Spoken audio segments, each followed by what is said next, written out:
The FTSE 100 turned 40 this week, but that wasn't their only milestone. Many of the bosses of Britain's biggest companies who make up the FTSE 100 have already earned more in 2024 than the average full-time worker would in a whole year.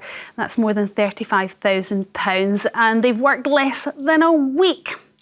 So in England and Wales, if you earn over £125,000, you pay 45% tax. But we're asking for the super rich who earn millions a year, like these FTSE 100 bosses, should they be paying more?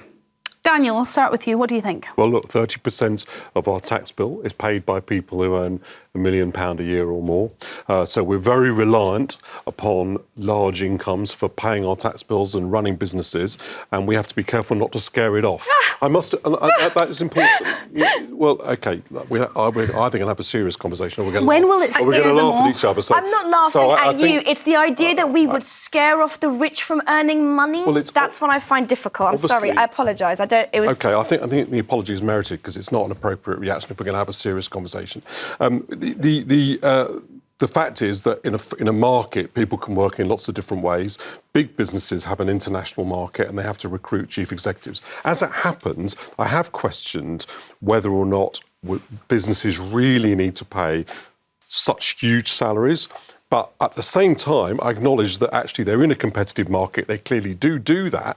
And one of the reasons they do it is because it can make a huge amount of difference. If you look at Marks and Spencer's, for example, the differences were made on this occasion, I think, a lot by its chairman, where that business was going to the wall. Archie Norman, as its chairman, has doubled the share price in a year and in the last year. And one of the reasons for that is because he's an exceptional leader.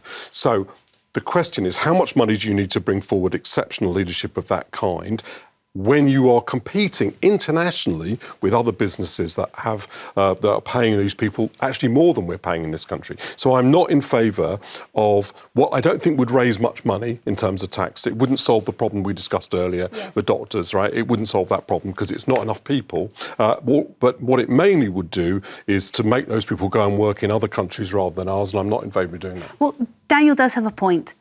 There will be some level of tax that the wealthiest in our nation will just move their money elsewhere. It happens already. So maybe we are at risk of losing that kind of investment. It's a question of fairness and duty and a sense of responsibility and equity. It's not a question of numbers. This isn't about the 30% that of tax at the higher tax earners. It is a question of numbers. I'll give you the numbers that are relevant here. So the numbers that are relevant here is the fact that someone who earns $1 million and someone who earns $1 billion is in the same tax bracket. Why? There should be other brackets for the super earners. And I want to say one thing. The tax system is so regressive, so backwards, so outdated, so dysfunctional, so unproductive for both the rich, the poor, and especially the middle classes in this country that have been decimated over the last 13, 15 years. I think what we need to start acknowledging and taxing responsibly and fairly is the fact that we have more billionaires today than we did 15 years ago, and they are not paying responsibly and equitably the amount of tax that they should be paying.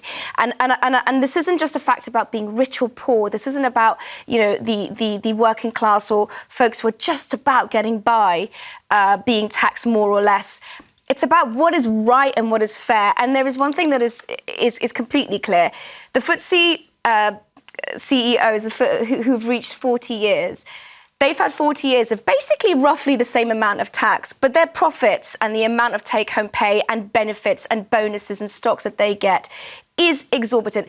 I take your point that, we don't want to scare off talent from the country, but I believe in Britain's rich. I believe that the wealthy are loyal and dedicated and hardworking enough to want to stay and make this country more prosperous. They do not pay, by any measure of that you can point at, any level that you can kind of show me, their fair share of tax. And it's about equity, it's about fairness, and it's not fair. But hold on, the rich get rich because they're smart with money. And at some point, if they realise that they're going to be able to keep more money by putting it elsewhere, then they will, and they won't pay tax in this country. If I earn, say, £25 million a year, I can live off the interest of that quite comfortably without lifting a finger. The week and a half that you mentioned these rich CEOs have been working, have they done groundbreaking work in the last week? Have they in the last week and a half, Storm and Daniel, have you noticed this country burgeoning with enterprise and newness and freshness? And have we increased GDP more than ever before? But that's not really how wages work. But it's also not how CEOs work. They don't bring some sort of, mystical talent to the workforce. They are just another worker in the system. And their skills are different, I admit. The M&S example that you use is a brilliant one. Someone stacking the shelves at M&S does a job that's as important to the function of the company. So leadership... No, it isn't. Sorry, that's a ridiculous statement. You've sort of gone beyond a point, being carried away to saying something that's so obviously not true, because you can clearly replace the person who stacks the shelves more easily than you can replace the chief executive at the right rate of skills. Well, not in a human sense, of course not, right? But in a salary sense, because salary is not a measure of your human worth, of course they are, which is the reason why you wouldn't dream of running a company in which you paid the chief executive the same as the shelf stacker. It's merely a rhetorical point. You are going to pay the chief executive what you need in order to draw forth the talent. Admittedly, it does seem like a huge amount of money to draw forth the talent, but it also has to be observed that other businesses in other countries are paying even larger salaries, and this is not you do not measure someone's human worth or even the moral worth of what they do. In other words, through their wages. So you may pay someone more to run the body shop than you pay them to be a firefighter. That doesn't mean the person who runs the body shop is more morally worthwhile or the work they do is more morally worthwhile. It just means it's harder to recruit them. OK, we're going to go to calls. Broderick from London, what do you feel? Do you think that the super rich should get a bigger tax, more than 50% perhaps? Well, it's a difficult question. You just cannot jump on...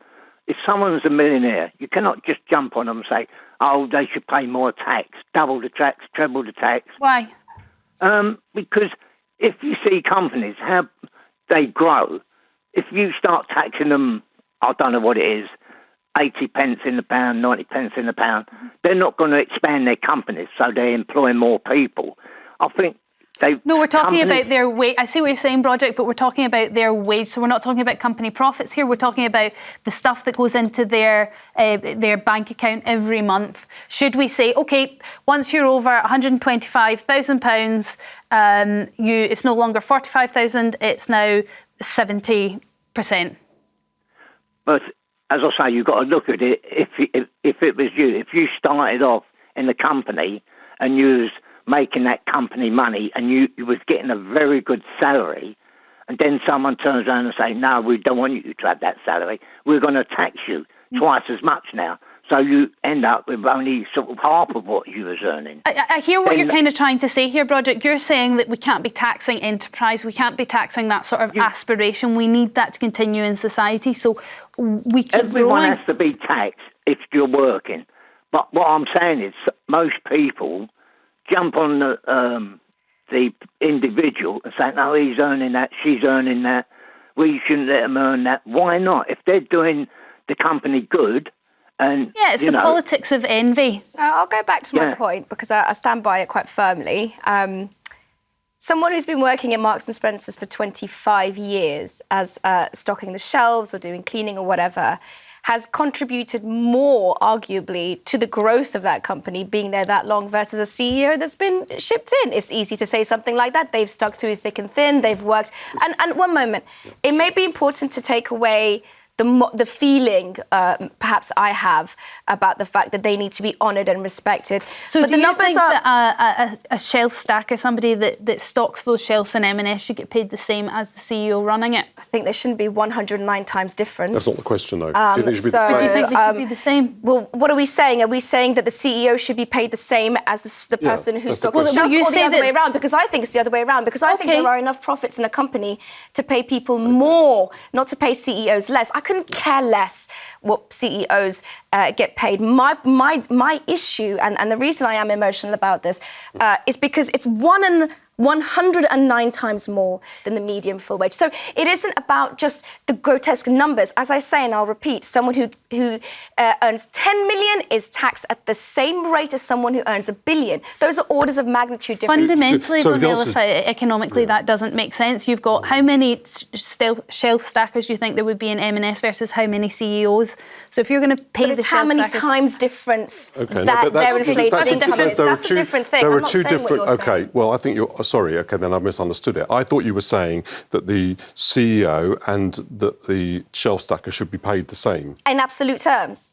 Yes. Well, that would be ludicrous because there's enough money in the world. What I'm saying is there needs to be more equity. That 109 times their median income is not a correct and equitable number. And no, frankly, we're talking about time. So if they've earned enough in a week and a half, they must have done tremendously good work in the last week and a half. And I want to see the results. Where are the results? So, okay, where are the results? You can go out of this building, go to a shop, and you can see the results. The idea that our consumer capitalism isn't creating immense beneficial results for people is just simply tangibly not true. And it's also and those businesses need leadership and they need innovation. Now, if you run a business, of course, there's a question as the shareholder as to whether I really need to pay that much money to get the most creative CEO. Is that multiple correct, right? Mostly that's determined by what I need, right? In other words, how much do I need to call forth shelf suppliers and how much shelf fillers and how much do I need in order to get a proper creative CEO? We have unfortunately run out of time, but that was getting very passionate.